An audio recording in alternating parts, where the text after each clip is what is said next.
Assalamualaikum, nama budaya salam kebajikan.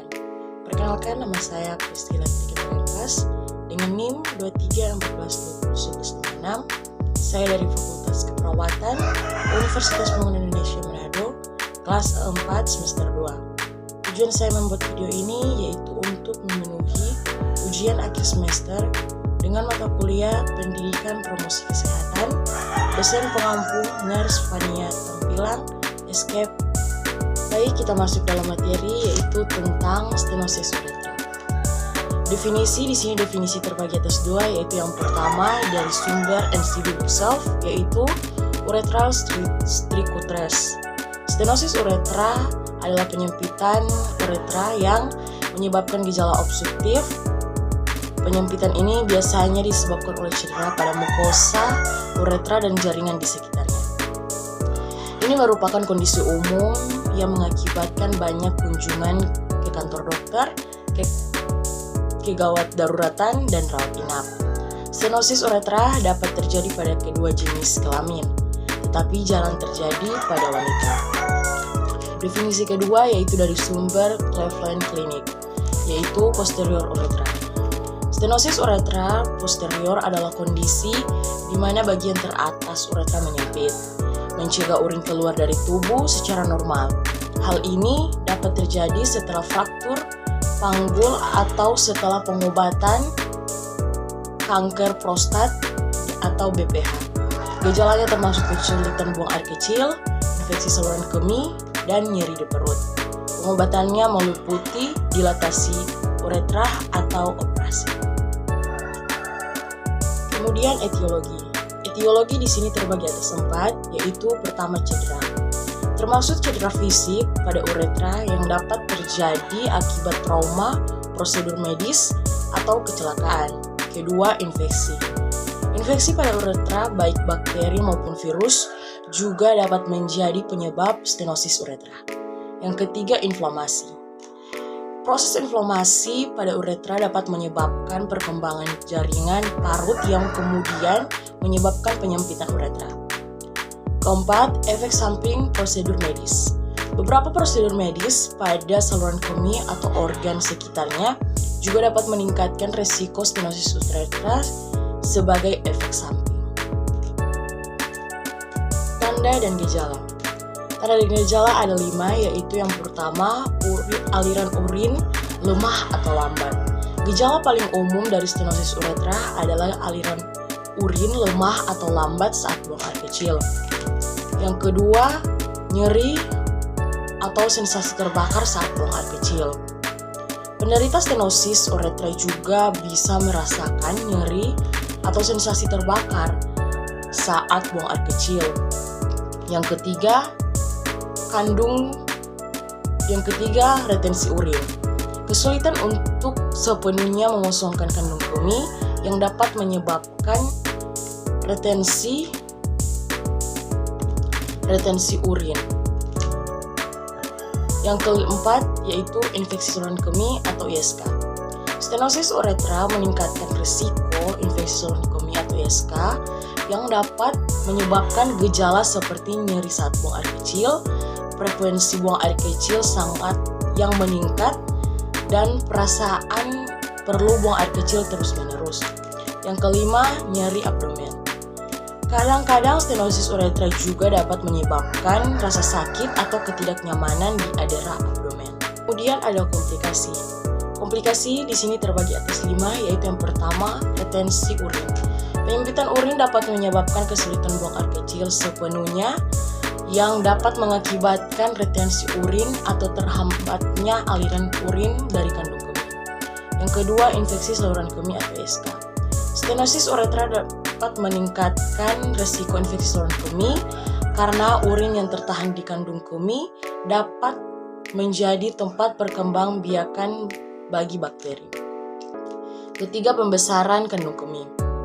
Jika stenosis uretra tidak diobati, kandung kemih dapat membesar karena tekanan yang meningkat akibat kesulitan dalam mengosongkan kandung kemih. Yang keempat, batuk urin. Batuk urin adalah kondisi di mana urin terdorong kembali ke ginjal karena tekanan yang tinggi dalam kandung kemih akibat stenosis uretra. Yang kelima, pembesaran ginjal. Jika stenosis uretra tidak diatasi, tekanan yang tinggi dalam kandung kemih dapat menyebabkan pembesaran ginjal dan masalah serius lainnya. Kita masuk di patofisiologi. Patofisiologi ada 5, yaitu yang pertama, pembentukan jaringan parut. Stenosis uretra terjadi ketika jaringan parut berkembang di sekitar uretra, menyebabkan penyempitan saluran uretra. Yang kedua, obstruksi aliran urin. Penyempitan uretra menghambat aliran urin dari kandung kemih yang dapat mengakibatkan aliran urin yang lambat atau lemah. Ketiga, peningkatan tekanan dalam kandung kemih. Sebagai respon terhadap hambatan aliran urin, kandungan kemih mungkin mengalami peningkatan tekanan yang dapat menyebabkan komplikasi seperti retensi urin. Yang keempat, respon inflamasi. Proses inflamasi dapat terjadi di sekitar area stenosis karena tekanan dan gesekan yang berlebihan, yang dapat memperparah pembentukan jaringan parut. Kelima, komplikasi.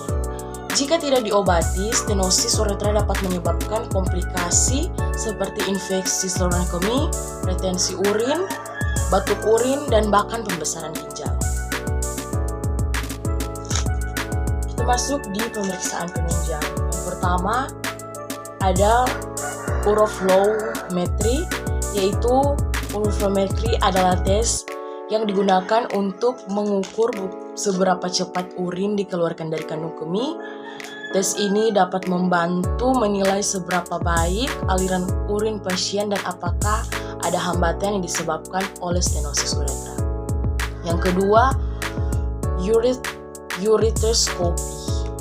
Ureteroskopi melibatkan penggunaan endoskop untuk memeriksa uretra secara langsung. Prosedur ini dapat membantu dokter melihat adanya penyempitan pada uretra dan mengevaluasi tingkat keparahan stenosis. Yang ketiga, urodynamic studies. Studi urodynamic digunakan untuk mengevaluasi fungsi saluran kemih secara menyeluruh, termasuk bagaimana kandung kemih mengosongkan dirinya sendiri dan apakah ada obstruksi yang disebabkan oleh stenosis uretra. Yang keempat, image study. Pemeriksaan pencitraan seperti ultrasound, CT scan, atau MRI dapat membantu dalam menilai anatomi saluran kemih dan mendeteksi adanya penyumbatan atau penyempitan uretra yang disebabkan oleh stenosis. Yang kelima, urethral dilation. Prosedur ini melibatkan perluasan uretra menggunakan alat khusus untuk membantu mengembalikan aliran urin normal dan mengevaluasi tingkat keparahan stenosis. Kita masuk di diagnosis keperawatan. Yang pertama, gangguan eliminasi urin. Diagnosis keperawatan ini dapat mencangkup masalah seperti pola buang air kecil tidak efektif, retensi urin atau nyeri saat buang air kecil yang berkaitan dengan stenosis uretra. Yang kedua, risiko infeksi. Pasien dengan stenosis uretra memiliki risiko lebih tinggi terkena infeksi saluran kemih atau ISK karena kesulitan dalam mengosongkan kandung kemih yang dapat menjadi tempat perkembangbiakan bakteri. Yang ketiga, nyeri.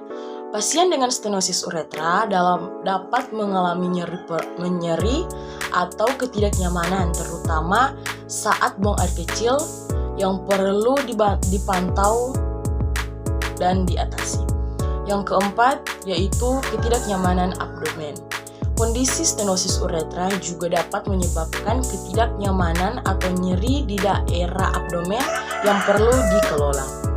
Kelima, kurang pengetahuan. Pasien dan keluarga mungkin memerlukan edukasi tentang kondisi stenosis uretra, pengelolaan gejala, dan perawatan yang diperlukan. Baik, sekian pemaparan materi singkat dari saya. Kiranya bisa berguna dan bermanfaat untuk kita semua. Untuk teman-teman yang ingin melanjutkan perguruan perguruan tinggi, ayo bergabung dengan kami di Universitas Pembangunan Indonesia Manado, tepatnya di Fakultas Keperawatan. See you, bye-bye.